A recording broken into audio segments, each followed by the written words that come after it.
yatekereje yuko guhwana n'Imana ari ikintu cyo kugundirwa, ahubwo yisiga ubusa ajyana akamero k'umugaragu w'imbata, agira ishusho y'umuntu kandi amaze kuboneka afite ishusho y'umuntu yicisha bugufi, araganduka ntiyanga no gupfa ndetse urupfu rwo ku musaraba.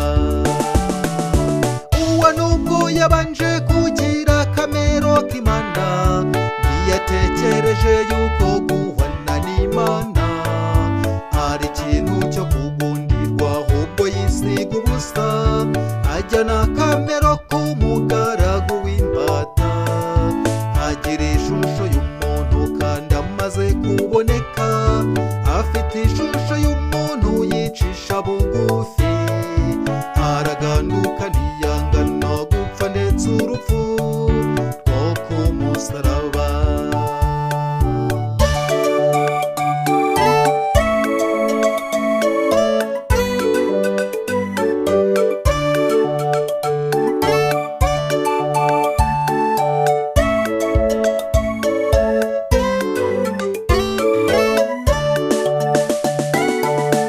Byose yabikoze kubw'urukundo nshuti, nirwo rwamuteye kumanuka akaza kudupfira.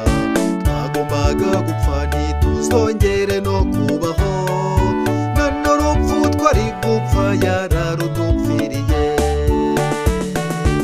Uwo nubwo yabanje kugira akamero k'Imana ntiyatekereje yuko guhwana n'Imana ari ikintu cyo kugundirwa, ahubwo yisiga ubusa ajyana akamero k'umugaragu w'imbata, agira ishusho y'umuntu kandi amaze kuboneka afite ishusho y'umuntu yicisha bugufi, araganduka ntiyanga no gupfa ndetse urupfu rwo ku musaraba.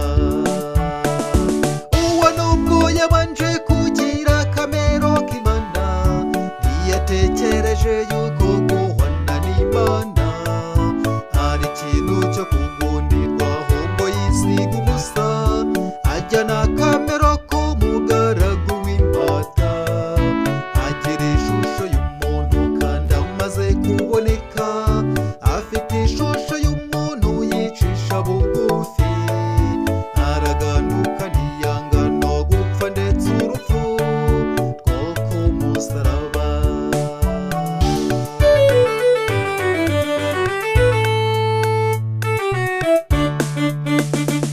Nimufashe tujye dushimira iyo nshuti nziza yemeye kwishyiraho ibyaha byacu byose